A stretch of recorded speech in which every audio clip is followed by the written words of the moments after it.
It's going to be cut day for the NFL, and we've got your 53-man project here on Ref the District. Let's go. Greetings and salutations, and welcome to Ref the District's 53-man project. I'm Nathan. That's the Stoner, and this has been, this is the third annual 53-man project, I believe. So this was starting out when we were first just a budding channel, and we had all these other content creators that we liked, and we're like, hey, why don't we get together and we predict the 53-man roster?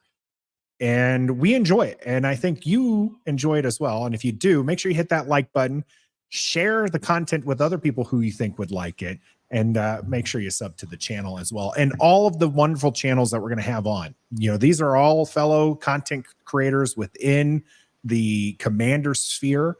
Make sure you're going to their page and liking their content and subscribing to their content, because they're all fabulous. We wouldn't have them on if we didn't also kind of enjoy their content. So make sure that you go over and check out their content as well. Yep.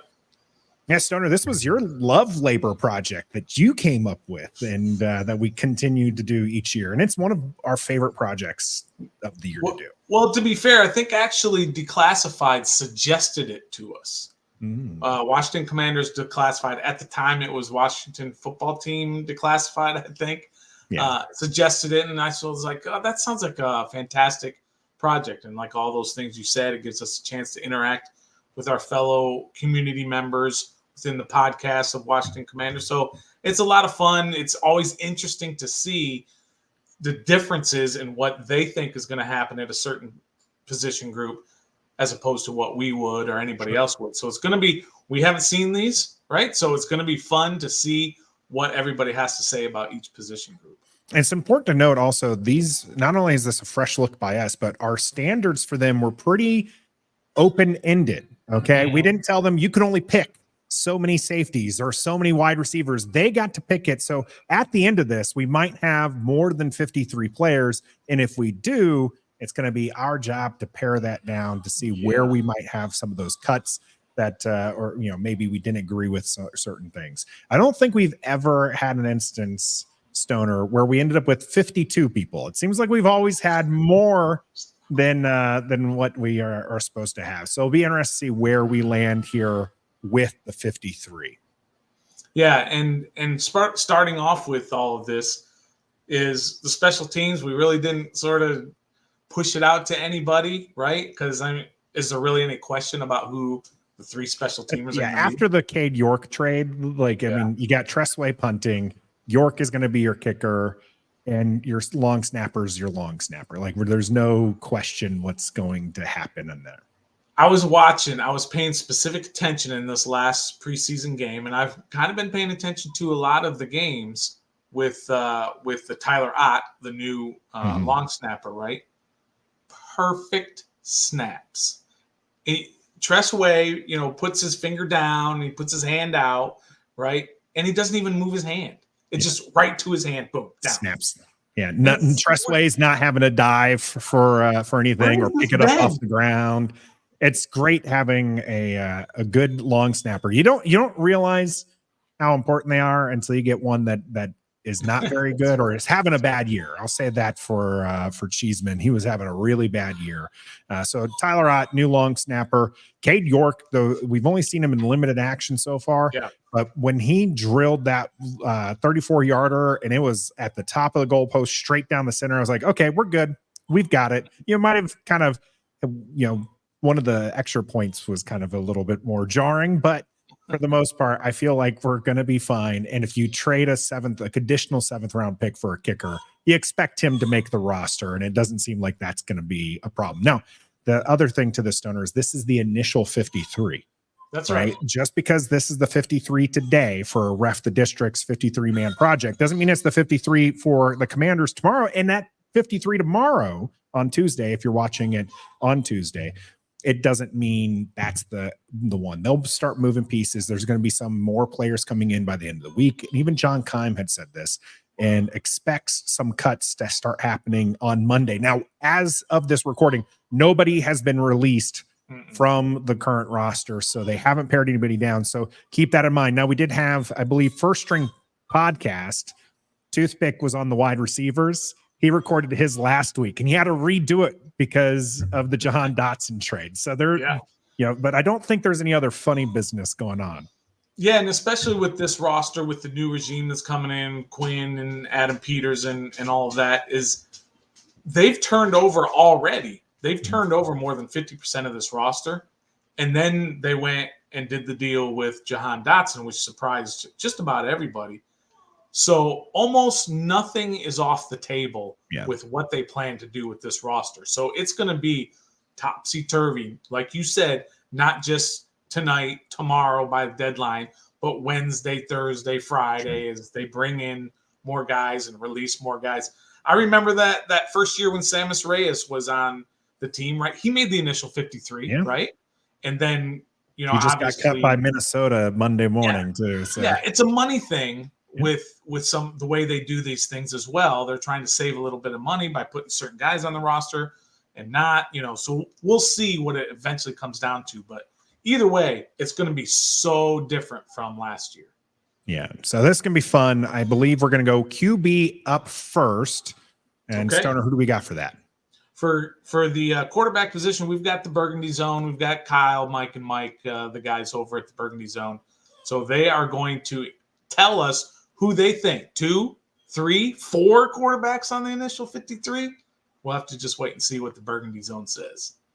What's up, everybody? We are here to do the predictions for the quarterbacks for Ref the District and projecting the 53-man roster. And we have been tasked with predicting is who's going to be making the quarterback room, who the starter's going to be, and who's going to be making the team and possibly the practice squad.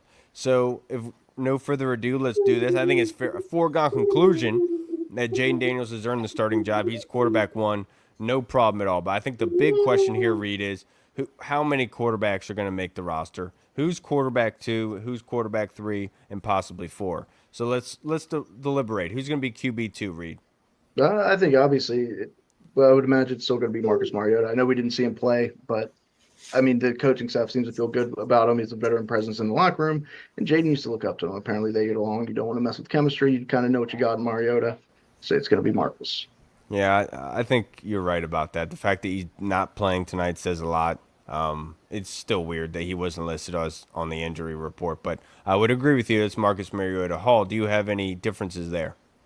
No, I agree. I think that, like Reed said, him and Jaden have good chemistry. Dan Quinn went out of his way to shout out Marcus Mariota whenever naming Jaden Daniels a starter and how much of a mentor he's been in the quarterback room to Jaden. So I'd say Mariota is locked into number 2. Now it goes into big question for quarterback 3. Are they going to keep 3? And is it going to be Jeff Driscoll? Is it going to be Sam Hartman? What do you say, Reed? I know you have a huge appreciation for Mr. Hartman. Like, who do I want it to be? I want it to be Sam Hartman. I want to see Sam Hartman every day out at that practice field. I don't even want him wearing a helmet. Little man crush going on. I don't want shoulder pads on him.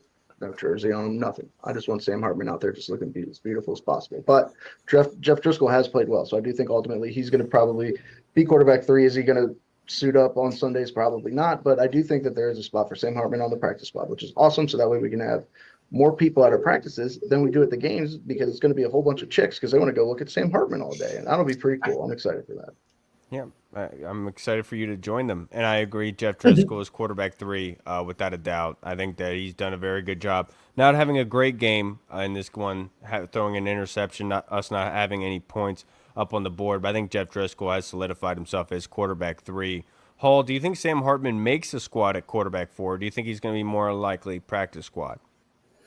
I think it's flipped. I think Hartman is quarterback 3 and Driscoll is either cut and let go or brought back to the practice squad, even though Driscoll's played better than Hartman in the preseason. Hartman didn't play bad the first game. Yeah, Hartman, he was doing pretty well until the injury. I don't know, he got injured or whatever and didn't play in the second one, and I didn't even play in this one tonight either. But I think that it goes back to the whole chemistry thing. Like, him and Jaden are tight. They were tight pre-draft process. Obviously, they walk out together every day out to practice. They carry the basketball together. So I think that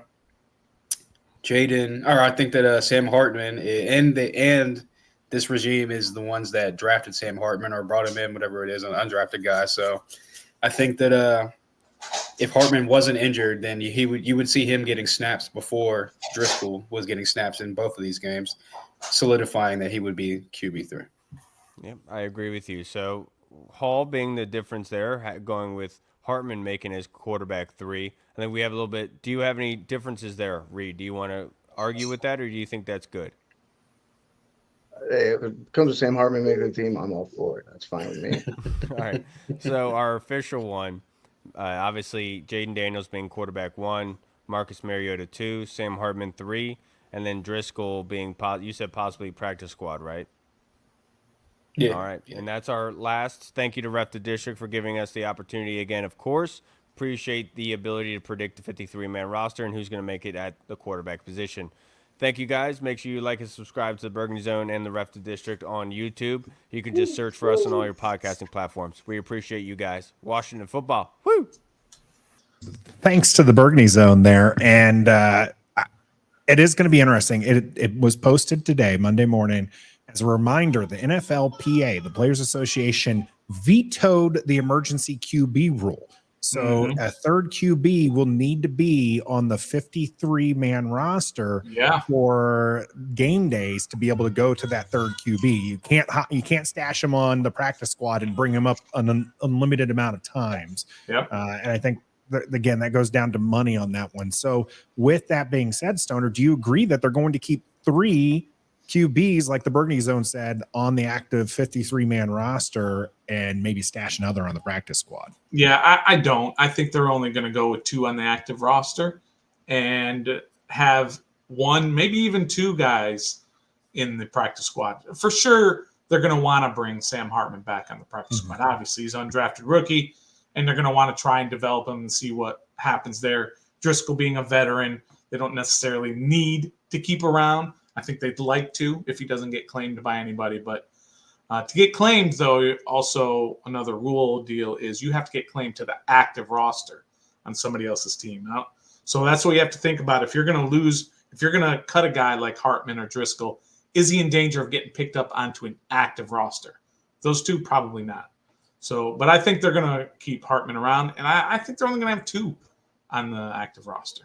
I think that's fair, and they definitely are going to keep. I want to say they want to keep Hartman as well. If for whatever reason Hartman's injury might be more than they've let on, whatnot, don't be surprised if he ends up on IR or some other ways for them to stash him, let him develop, and then bring him back next year. Because the regime, I think, does like him and they want him around, but they also, need to make sure that they can win football games. And if he's not ready, he's not ready. Driscoll, at one point I had said was my QB2. I have to rescind that after Sunday night's game. He's QB3, but he's probably practice squad bound. So no Trace McSorley love? No, it was a great story. I'm glad he got his victory in the Burgundy and Gold, the team that he cheered for. But yeah, he's going to end up back in there. And the thing with Driscoll is, if somebody wants to pick him up, someone's going to pick him up. But it's also likely that he just waits around for the right roster time. So don't be surprised if that's the case. So the next one we're going to head over to is the running back room, right? So we're going to talk about who we think is going to be, not who we think, but who Command This Podcast thinks is going to be on the roster. I think this is also a tough one after your top 2 are automatics, right? And I've seen everybody all over the place. People seem to love Wiley. People seem to love Jeremy McNichols, but then you also have Chris Rodriguez, the incumbent for that RB3. So it's going to be interesting to see what the guys that Command This think about the running back room. What's going on, everybody? We are Command This Podcast. Thanks to Ref the District for reaching out, asked us to do the running backs for the 53-man roster for 2024. I'm Steve, joined by Dev and Phil. And just starting off, I'm going to go with Brian Robinson for running back 1. It's no question. He's been announced. That's running back 1. What you got, Dev? I'm going with Eckler as the 3rd down back and running back 2. What you got, Phil? I'm going with Michael Wiley as RB3. I think that he's earned it. He's getting the certain looks that tell me that he's going to be that guy. All right, there it is. B-Rob, Eckler, and Michael Wiley. Once again, thanks again for Rep the District for asking us to do this. And as always, peace and hail. Nice, quick and dirty there from our friends over at Command This, and I don't disagree. I think Wiley's kind of shown himself to probably be the best third down back. As far as Chris Rodriguez is concerned, he's from the former regime, and we've seen that this roster has already had a lot of turnover, and they're not, they just traded away the first round pick from a couple of years ago, Stoner. So I don't think they're held up by a day 3 guy. Drafted last year. So I wouldn't be surprised to see Chris Rodriguez on the practice squad. I still think there's some talent there that can be, that one cut style running is good, but I think that he's going to get beat out by Wiley in this case. Yeah, and it seems like Wiley is the flavor of the month for some reason. Everybody seems to like Wiley. I'm still a Jeremy McNichols guy. I like what he does, what he brings to the team. I think he's a little bit better pass catcher than obviously Rodriguez, who had a drop in Sunday's 3rd preseason game. So I think that it's going to be Jeremy McNichols. Everybody else seems to think it's going to be Wiley. We'll have to see what happens in the end. But obviously B-Rob and Eckler are the 2 mainstays that are going to be carrying the load, pun intended, for the Commanders this year. Yeah, I do think it'll be we normally really only see 2 running backs and a third gets sprinkled in there, but I think this year that's really going to be the case. I think Brian Robinson's going to, get, a good 2/3, if not more, of the carries. Eckler's going to get the rest of them. You're going to see maybe Kaz Allen if they keep him, and maybe some wide receiver sweeps and all that kind of stuff. But really, it's going to be those 2, like you said, carrying the rock for the majority of it, and the third down. The third back is going to be pretty much there, for special teams and not much else.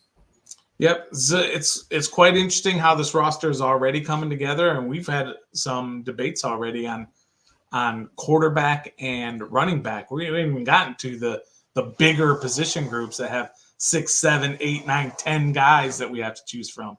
That's going to be interesting once we get there. Well, do we want to get there now? Do we want to do tight ends or wide receivers next? I say we get to wide receivers, because also what we've seen a lot in this preseason is we've seen Kaz Allen kind of go between the receiver group and the running back group. He had a lot of carries against New England, and he even said that when the news for Jahan Dotson broke of him being traded, he wasn't even with the wide receivers. He was with the running back, so he had no idea that was going on. So it's going to be interesting to see if our next podcast, the First String Podcast and Toothpick, is going to do with the wide receiver group, if he's going to keep 6 or 7 or 8, and who those 3 or who those 6 or 7 or 8 guys are going to be. So it's going to be fun to see the Toothpick and the guys from First String Podcast here breaking down the wide receivers. Okay, Stoner, you gave me one of the harder assignments this year. I have the wide receivers. I wouldn't have it any other way. So I think we keep 6 wide receivers. I'm going to say one of them is not on the roster right now. Okay, so that leaves us 5. I'm giving you Terry. I'm giving you De'Ami Brown, OZ, McCaffrey, and believe it or not, Montavious Bryant did everything that he needed to do to make the roster in the final preseason game. That's my 5 wide receivers, with 6th person not being on the roster yet. Back to you, Nathan. We have Terry McLaurin, De'Ami Brown, Oz, Bryant, McCaffrey, and McCaffrey, and then a 6th not on the roster. Who's the 6th pick? Who do you want to be here? I know a lot of people are clamoring again for Ayuk, and it said that maybe a 2nd and a 3rd would be enough to move him. Washington has this trade space. I'm not interested in that, and I feel like that's more like a win now move. And Washington, I don't think, is in a win now mode, and so I don't think they're going to go after Ayuk. I do think Brian is an interesting piece. I think the veteran presence, the fact that he's just a big guy, experience, just a really talented player, who's just up there in age. So I don't know about that, whether or not he'll make the 53. I think he's got a good shot, but I can also see him on the practice squad or just on the streets after, Tuesday night. I mean, who does that leave in terms of on the cutting room floor? Jamison Crowder, Byron Pringle, Kaz Allen, Bryson Tremaine, Rosamay Jack Saint, Davis, right? Mitchell Tinsley. That's a lot of guys that he's leaving on the cutting room floor that some of those guys could get picked up by other teams. So I will have to disagree. I think Jamison Crowder is a lock for this team. I think he's a solid veteran. He's had a very good camp. And I also think that I don't know. It's my bias. I like Byron Pringle. I think he makes the squad as well. I don't think Bryant makes it. That's just me. But it's interesting that he says 6, but he's only going to say 5 of them are currently on the roster. And none of them include the guys that we talked about, which is Pringle and Kaz Allen and Tremaine and Jamison Crowder. That's a big one. I think Jamison Crowder is pretty much a lock. Well, I think that Kaz Allen is going to be one that I've dogged quite a bit, but with them trying him out, it seems like they really want him on the roster, really and that could be the return guy that you keep talking about. So I think if Kaz Allen is there, I think that's 7 wide receivers. Maybe they do get somebody out there, but I think that they do like what Crowder brings to the table. Tremaine is tall and young, but I think they're going to go with Bryant over Tremaine. Not to say that either one makes the roster, but it's an option. Let's move on now to the tight ends. Who's bringing the tight ends for us? Tight ends is the Washington Commanders Decalssified. Those guys have, again, we said it earlier, they were the inspiration behind this. They suggested it to us way back. I think this is our 4th annual. I should have looked it up. I think this is the 4th one we've done, but it was their suggestion. They said, hey, get a bunch of people together and have them predict the 53-man roster. So we've been doing it every year. So here's LE from Washington Commanders Decalssified to give us the tight end room. What's up, Breath of District Nation? This is LE from the Commanders Declassified podcast. I'm here to bring you my predictions for the tight end position on the 53-man roster. Now, everybody needs to know that the Commanders only have 4 tight ends on the roster right now. The one that I think is not going to make the roster, surprise, I think there's only going to be 3. I think that Cole Turner is getting cut. My guy had so much potential, so much athleticism, but he has hands that's as brittle as megalodon teeth, and it's not working out this preseason. You saw it in the last game. He was dropping everything. So the Commanders are going to go into the season with 3 tight ends. You're going to have Zach Ertz as your starter. Sennett's going to be his backup and is going to play a lot as the season progresses. And then you have John Bates, who's going to be your blocking specialist and every now and then get involved in the pass game. I fully expect the Commanders to be active on the waiver wire, looking for tight ends to bring in or stash on the practice squad to call up later in the year potentially. Cole Turner, we wish you the best in your future endeavors. It ain't going to be here with Washington. LE from the Commanders Declassified podcast. I'm out of here. LE stunting with the jacket there, Stoner, from days gone by. Now, here's the thing. He's saying we only have 4 tight ends. A report came out Monday morning that tight end is one of the positions that Washington says that they've got a bevy of and are looking to maybe move some of the more talented ones. So it's interesting to kind of see the dynamics there between perception from Declassified to what the team considers. Because you got to think Yankoff is also technically a tight end. And I'm trying to think of who else they have there who might be that kind of halfback hybrid type role. But yeah, I do think they only keep 3 center, and he listed the right names, wrong order. Yeah. John Bates is tight end too, and you're going to see a lot of him. I know that bugs a lot of people, but John Bates is a monster when it comes to blocking, and they want that, and they're going to run the ball a lot, and he is underrated in the pass game. He's not great. He's not Travis Kelce. Don't get carried away, but he's not even a poor man's Jason Witten. All right. But he can move and he can get open and he'll find those soft spots and catch, probably on the season, 25, 30 passes for, like 300 yards, which is perfectly fine for your backup tight end. Yeah, absolutely. I agree. I like Bates a lot as well in that running, in that blocking position for the tight end.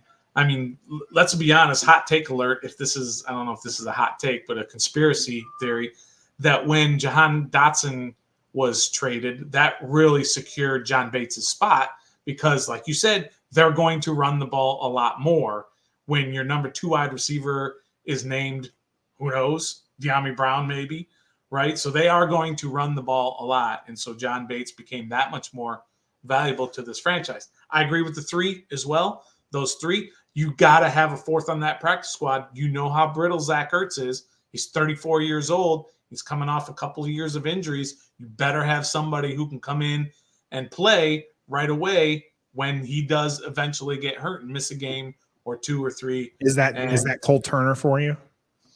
I mean, I'm not sure that Cole Turner actually makes it through the waiver process. He's a guy that I think people would take a chance on. We always say that as fans, but I think we overvalue players heavily. Now, there's some, some love out there for Cole Turner, sure. And if Washington, Adam Peters is saying that, hey, we got some tight ends, and if you want one, to guarantee one, talk to me about, swapping for a pick or two. Well, who are you going to trade? Maybe they're trying to trade Bates. Maybe that's the player that they're trying to trade. I don't know. They're going to keep Ertz because that's Cliff Kingsbury's guy. Mm-hmm. They've got Ben Sinnott, the guy that they drafted and love. Mm-hmm. John Bates has been showing out, so it's not like you want to get rid of him. And Cole Turner, as Ellie mentioned, has not been showing out. It's so frustrating seeing him, Cole Turner not perform up to what you feel he can. So. Give him a little bit of credit for that catch he got, I believe, in the fourth quarter against New England across the middle of 25-yarder that he put his body on the line to make a really nice catch. So, but that was after a couple of egregious drops. Yes. So, I don't know if it's enough to save his job. Probably not. So let's move on to the offensive line here. Who's bringing our linemen to the table? All right, for the offensive line, we've got George Carmi from the Big Doug and Carmi show, who, if you follow him, he's very inside with his information. So it's going to be interesting to see who he thinks offensive line, how many, and who those guys are. Gentlemen, thank you for having me on. It's George Carmi from the Big Doug and Carmi show, and I'm here to give you my predictions on the offensive linemen for the Washington Commanders in 2024. I think Washington's going to keep 9 offensive linemen when it's all said and done. The starting 5 will be Brennan Coleman, Nick Allegretti, Tally Biotish, Sam Cosby, and Andrew Wiley, with our 4 reserves being Cornelius Lucas, Chris Paul, Michael Dieter, and Ricky Stromberg. I was going back and forth between 9 and 10 offensive linemen. I think there's going to be a pinch with the tight ends. I think Washington will ultimately keep 4 tight ends because they're going to have a lot of 12 personnel this year. That means Colson Yankoff makes the team, knocks off Trent Scott, and puts him over to the practice squad. Last but not least, I wouldn't be surprised whatsoever if Washington goes out and picks up an offensive lineman this offseason, because I just think our reserves are just guys. There's nothing too special in regard to that. Gentlemen, thank you for having me on. I'll talk to you guys soon. Let me know in the comments if you agree. Peace. I love the slide in with the tight ends, which is important. Yeah. It kind of goes hand in hand. You talk about John Bates being an offensive tackle in a tight ends number. Yeah. And it's interesting to see about the Yankoff. Now, that 12 personnel, that's not something LE brought up or we even brought up, but it does make a lot of sense that maybe they do keep the 4 tight ends and that's where the linemen get shifted. But I don't know. I feel like they're going to need to keep 10, linemen personally, and whether or not they keep Trent Scott, who's another swing tackle, to Lucas, or look to maybe shore up some of that inside as well. Allegretti has been okay in preseason and in the joint practices and everything, but he hasn't been the stud that I think some people were expecting when he came over from Kansas City. So I feel like they're going to want to keep somebody. Ricky Stromberg has been seeing more time both at center and guard, so I like that as a backup option for Washington. And the starting 5 that George had listed is right on. I think it's the starting 5 for probably the majority of the year, but I think it would be tough to put Brandon Coleman out there at left tackle when he hasn't even played in the preseason. I could be wrong if he played in the first preseason game or not. I don't think so. I don't even think he participated in either of the joint practices. So he's not doing the joint practices. He's not doing any preseason games. You're going to throw him out there at left tackle to start game 1 of this new regime's season. I don't see that happening, but I think eventually he will be your starting left tackle. So I think game 1, you're going to see Cornelius Lucas. Either way, those 9 guys that he projected, I'm comfortable with. Comfortable is the wrong word. I'm comfortable with the choices that he gave. I'm not comfortable with this offensive line whatsoever. Washington has the second waiver priority. I fully expect them to use that on a lineman. You know, there's a lot of options out there. Maybe they'll surprise us, but I feel like that is going to be, they know the line is probably where they're weakest, the offensive line, and that's why they're going to just try to short up, even if it's a backup guy, either on the outside or, you know, somebody down the middle. They want to make sure they are protecting Jaden Daniels at all costs. So they're going to spend that waiver, on my opinion, on an offensive lineman. Now, where they're not devoid of talent is that defensive line, Stoner. In fact, the defensive tackles is one of the other position groups that was leaked that Adam Peters is trying to shop around. So let's see where we land with the defensive line, with who is bringing it. We got the Bleeding Burgundy podcast. We got all 4 members here who are going to be talking about who they think should be the defensive tackles. This is, like you said, very interesting to see who they think it's going to be and who it ultimately will be. Let's see what Bleeding Burgundy has to say about defensive tackle. Hey, everybody. I'm John. I'm with the Bleeding Burgundy podcast. Right over there is my good buddy, Jesse. He's the inventor of this podcast. How you doing today, Jesse? Doing fantastic. Right below me, this is Scott from Barrow and Furnace, UK. How you doing, Scott? I'm good, thank you, John. And right next to him is Max with the red beard and red hat. How you doing, Max? I'm doing well. It's a Friday. I want to thank Nathan Stoner and Trev for having us on yet again, man. Every year they have us pick a position group, and this year we are in for the defensive tackles. Now, Jesse, you said to me before we started you thought 4. 4.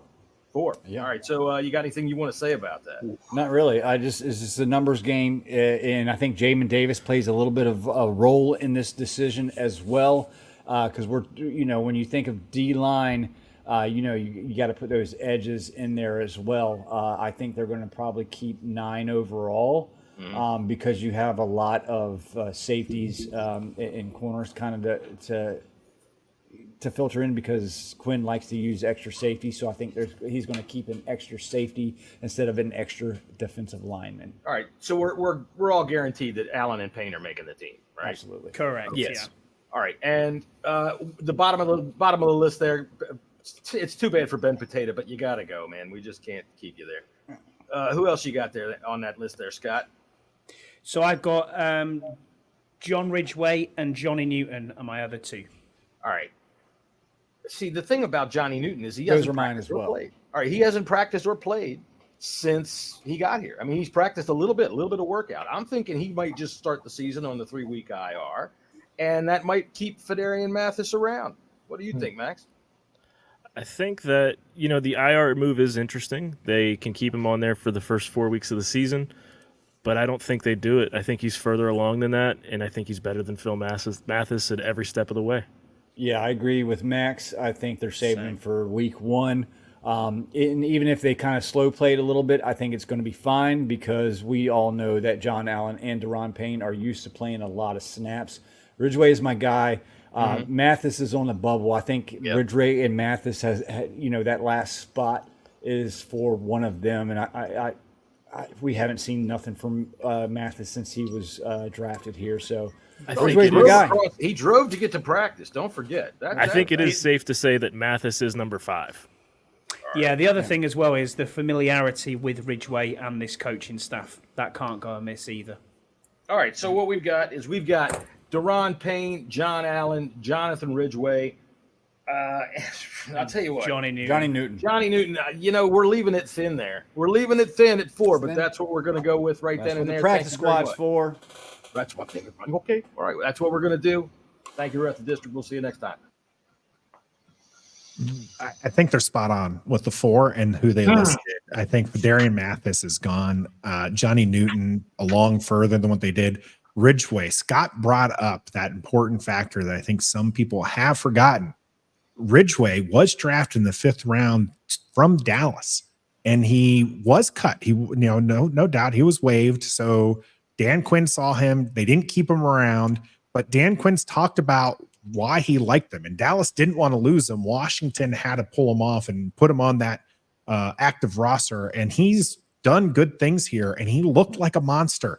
If you just look at the snaps that they took, Fedarian Mathis and Ridgway took just last night's game, the final game against New England, it's a no-brainer, but you can even go further than that.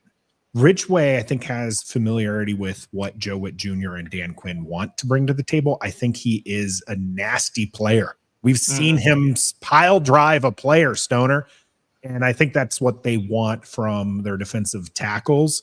And Mathis is solid and probably a good run blocker, but I don't think he's what this team is looking for.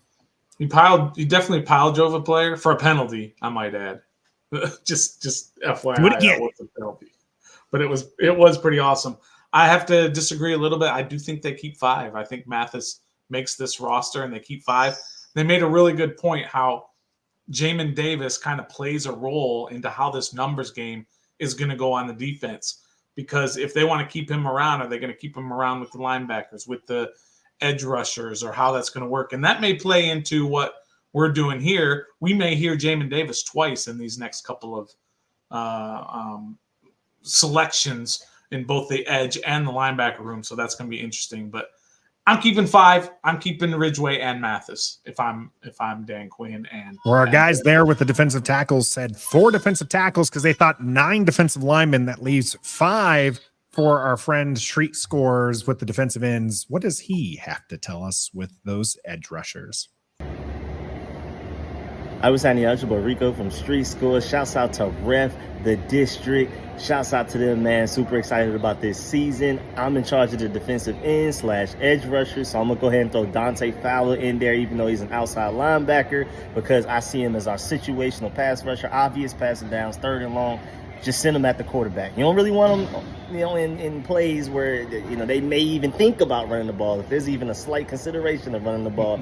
But if it's an obvious passing down, throw him out there for sure. The nuance that he brings as a veteran there, it's invaluable. That's the reason why Dan Quinn wanted to bring him here. He brought him with him to the Cowboys from the Falcons, and then brought him from the Cowboys to the Commanders. And then you have Dorrance Armstrong Jr. and Cleveland Farrell. Right now, I think they're your starting edge rushers because they can set the edge, stop the run. Most importantly, Dorrance Armstrong has some pass rush upside that we have been seeing this offseason, and I'm really excited about. Going from a backup role to a starter, I am projecting him to potentially be able to even get double-digit sacks. And Commanders fans haven't seen that in a while. And then behind that, I think I have KJ Henry immediately behind those guys. I think even before the preseason game against the Patriots, I think he's shown you that he was next up in line. And then that Patriots game with the dominance that he displayed there, I think it's undeniable. He's your very next edge rusher. I think Javonte Jean-Baptiste, first of all, he was drafted by this regime in the 7th round. He is a rookie, but Adam Peters and Dan Quinn handpicked the guy in this most recent draft. So he may not be where KJ Henry is at yet, but he'll use his length. He'll play. He may not play as often as KJ Henry, but I think he will play. And then right behind that, I'm going to keep 6. I'm going to include Jamin Davis. First of all, with all of the injuries that we have to the inside linebacker group right now, even just the guys, we have Bobby Wagner, Frankie Luvu, and then it's Anthony Pittman because of injuries. Jordan McGee, the 5th-round rookie's hurt. And then you have Anthony Pittman that, anybody else that we've thrown out there in the preseason hasn't even looked fast. Like they miss tackles. They're not getting to the ball as quickly as you hoped. Even when they do make a stop, it's like 4 yards past the line of scrimmage. It's not at the line of scrimmage or behind.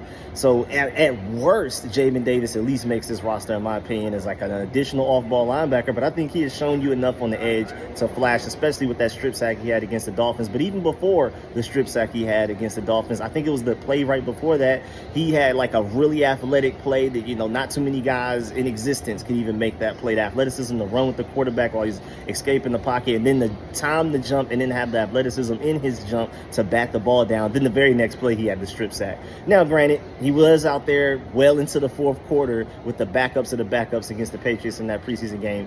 But I think he'll make this roster regardless. I think he's shown enough flash. Let's get it. 6. I didn't see that one coming, Stoner. Yeah. Now, of course, the 6th one there being Jamin Davis, which you alluded to is a possibility, right? They've played him a lot of edge. We're probably going to hear him in the linebacker group because that's really his where he's listed. Fowler being listed as an outside linebacker really is just a situational edge rusher that Rico had mentioned. I'm not excited about this group, to be honest, Stoner. I think that this is another area where Washington could really see some improvement. It's not that these guys are bad. It's just that they're not great, right? Like they're just okay. And I think that's going to be a problem. The rookie getting a spot over some of the other guys, that happens all the time. Like Rico mentioned, new regime, they're going to keep their guy. So it'll be interesting to see where they go. 6 is a lot, though, even if you're counting Jamin Davis. Yeah, I'd probably only have 5 just because I had 5 defensive tackles. So I got 10 total. I got for the defensive line, but I don't have Jean Baptiste. He's a perfect practice squad guy. No one's going to claim him to their active roster. So is he a 7th rounder this year? Same with Andre Jones Jr. I think he probably goes back to the practice squad again. And so I like the rest of those, and I believe Jamin Davis, wherever he makes it, I do believe he makes the team this year. Whether you can put him in the linebacker room or the edge room, I think he makes the squad. But interesting that he's got 6 of them, including Jean Baptiste as his 6th guy. Well, let's see whether or not Corey also has Jamin Davis on his list of linebackers. What's up, everybody? It's Sanchez 405 Corey from On the Warpath here on the Ref the District 53-man roster prediction show. And this year, I've got the honor of doing a roster spot that I think is going to have a complete 180 here in 2024, and that is the linebacker spot, neglected and basically watered down under the Ron Rivera and Jack Del Rio administration. And now we have an opportunity here with 2 guys leading the way up top. I'm going with Bobby Wagner, Frankie Louvu. We know Bobby's excited to play with Frankie, and I think Frankie's excited to play with Bobby. So looking forward to seeing those cats there. And then I'll give you 3 other names I think is going to make the roster. I think Mikael Walker's going to make it. And then I also believe that Dominic Hampton and then Jordan McGee will make it, although he is injured. So I think he'll have his time come back. But I think he makes this initial 53-man roster. Notice I did not say Jamin Davis, although I think he still makes the roster. But this time I think he's going to be a defensive end. But other than that, excited to see these linebackers and what they can do here in 2024, and appreciate the guys for letting me come on here once again this year and predict a part of the 53-man roster. And as I always say on my show, we keep that same doggone energy because we're going to outlast these bastards together. Sanchez 405, love, peace, and hell. And shout out to the boys from Ref the District. I'm out. Everybody agrees. Jamin Davis, defensive end, not a linebacker. I do somewhat disagree. I think we're still going to see him at linebacker, but it seems the consensus right now is that he's going to be predominantly an edge rusher, situational edge rusher at that. So it'll be interesting to see where that one goes. This linebacker room, Corey mentioned it, immensely improved. He should know because this is not his first year calling the linebackers in the 53-man project. He had to call Special K. He had to call Mayo. Like, we gave him like some of the worst linebacker groups to pick for the 53-man roster. I think Bostic might have been on that first one. Then we had Corey do. Much improved. I'm excited to see Louvu and Wagner play in the Burgundy Gold. I think that's going to be great. It's unfortunate McGee is injured. Meniscus, I believe, is the injury, so it's not as bad as a CL sprain in that regard.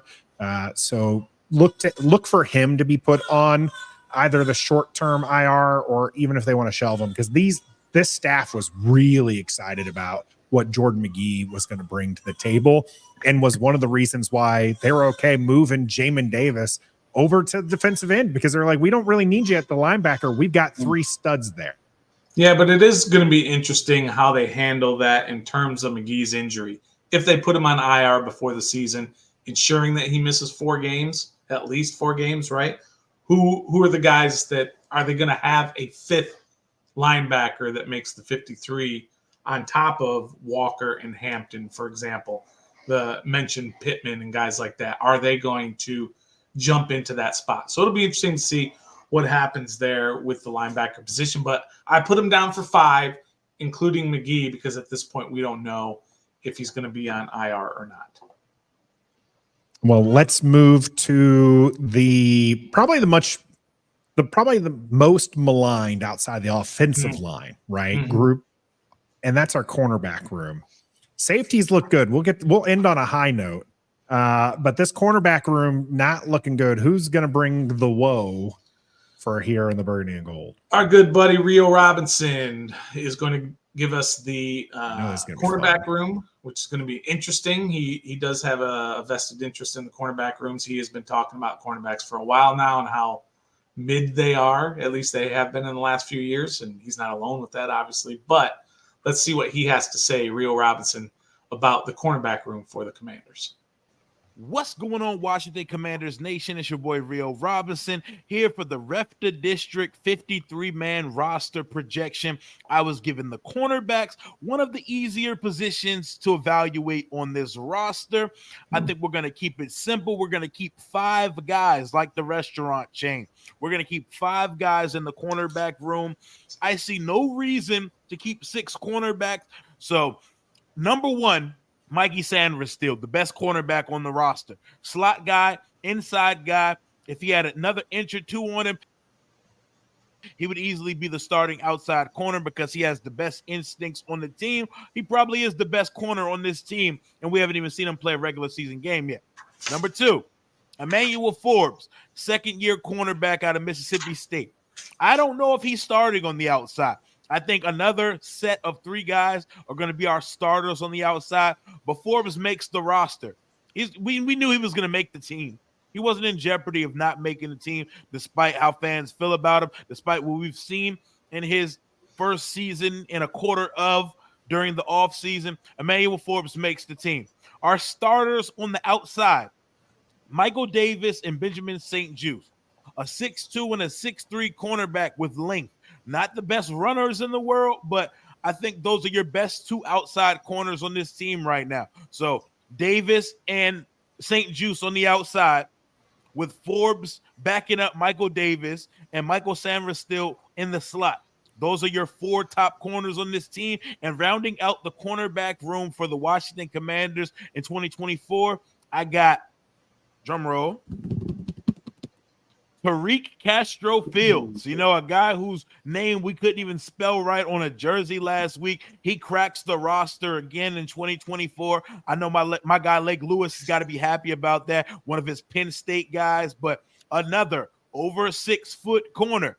There is not many impressive guys in that cornerback room, so there's not going to be any surprises here. The only surprises and caveats I have for this room is we may be adding to it via cut down day tomorrow afternoon. So once cuts come in by 4:30 Eastern Standard on Tuesday, we may see a cornerback or 2 that is not listed on this roster currently because Washington picked second in the waiver order wire. Those are my cornerbacks: Tariq Castro Fields, Emmanuel Forbes, Mikey Sanders still, Benjamin St. Juste, and Michael Davis. That's all I got right now. Thank you, Ref the District, for including your boy. Hail to the Commanders. So you saw some excitement from me with the Castro Fields. That's my pick. I like what he listed there. He's not wrong. Sanistro, the best corner in the room, and it's probably not even close. The length, to me, is hilarious, though, Stoner. We are opposed to cornerbacks that are under 6 foot, Mike Sanistro notwithstanding, and we can't get a wide receiver above 6 foot. Like, it's just the craziest thing in the world, like that we know, hey, we got to have tall, lanky guys on the outside on defense, but we can't get some tall, lanky guys out on offense. So it was pretty interesting on there.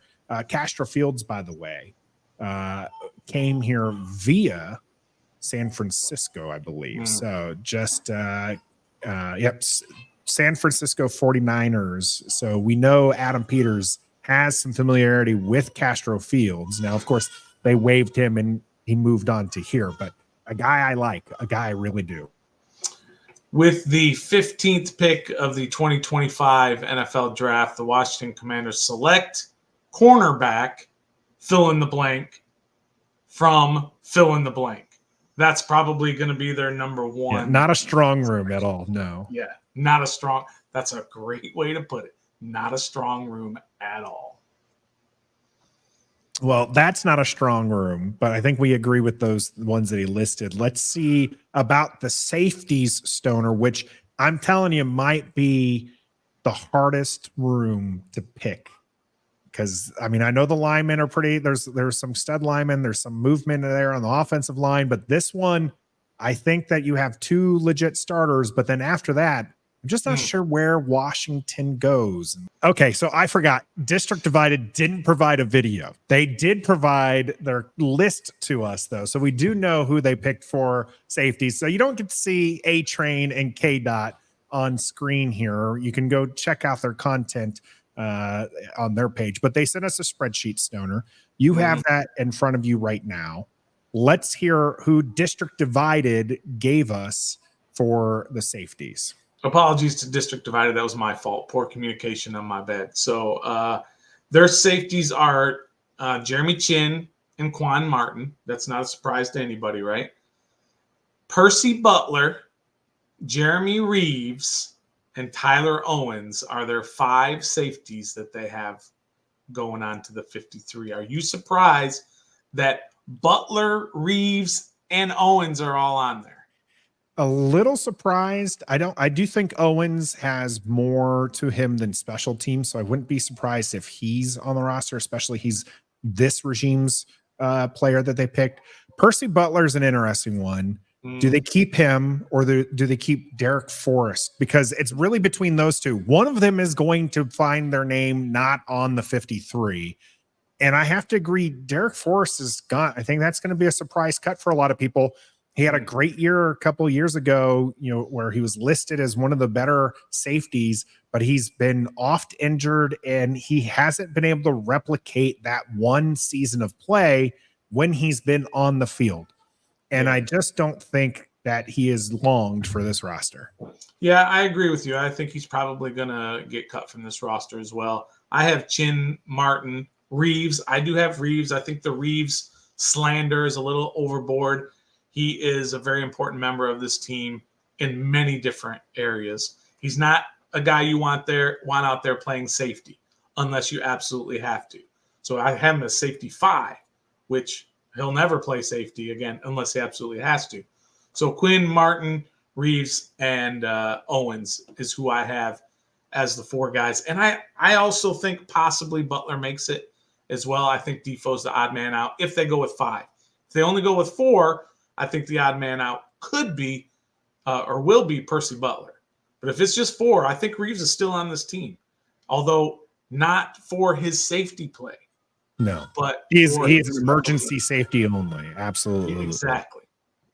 So that's who I've got for my 4. I totally get those 5 that the guys from District Divided provided. But now I got to count up how many the numbers to see if we're over 53 right on or under, and then we got some decisions to make, Nathan.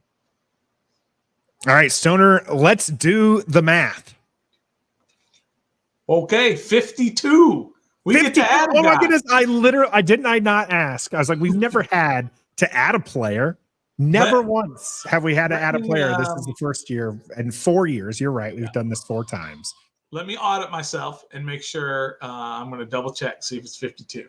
9, 15, 18, 27, 31, 37, 42, 47, 52. 52. And that's with 3 quarterbacks on the active 53. So where are you adding somebody? You got 6 receivers, 9 offensive line, a total of 10 defensive linemen, 5 linebackers, 5 corners, 5 safeties. Where are you going to add somebody, Nathan, if it's you? All right, so we're missing one. It's up to me to fill the spot, Stoner. If it's up to me, it's really hard not to go with an offensive lineman here just because I feel like that's where we can easily shore. But honestly, one of the wide receivers I think that pick missed out on was one that we talked about, which is Kaz Allen being a specialized return person / emergency running back / wide receiver. He's just kind of what the old regime talked about position flex. And this regime seems to value some of that as well. This is your slash. I mean, the only thing I haven't seen him do, Stoner, is throw the football. Yeah. Watch out. That might happen soon. Yeah. So that's it's hard not to go with a lineman. Yeah. But I think I'm going to put Kaz Allen on this 53. I'm right there with you, Nathan. I think that's what they need. That's what they want with these new rules for kick return. He's a guy who can break a punt return at any time. So kick returner, punt returner, you see he's been in the backfield And also obviously he comes up as a wide receiver. So versatility, special teams, 2 different positions. That's really important. I know we didn't like that in the last few years with Ron Rivera and flexibility, position flex and all that, but coaches love that. And so I think he's a guy that fits that mold. Kaz Allen, I think, is your 53rd. I agree with you, Nathan. All right. Well, that's our 53 here on Ref the District with our 53-man project. Do you agree with the 53rd player that we added? Or how about all of our wonderful content creators? We want to thank them again. Make sure you go out to their establishments, their YouTube channels, their podcasts, and that you enjoy that as well. We appreciate everybody who's commenting on this. Make sure you like this, share it with people, especially if you disagree with us. I want to see you call us out on our social media platforms or right here in the comments. Love to see when you interact with us. Of course, you can interact with us live on Wednesday at 7:30 Eastern every week. We bring it there and you can join the conversation. I'm Nathan. That's the Stoner. This has been our 53-man project, brought to you by the content creators of the Washington Commanders Sphere. And until next time. None of those positions matter except for what? QB1. Be a fan.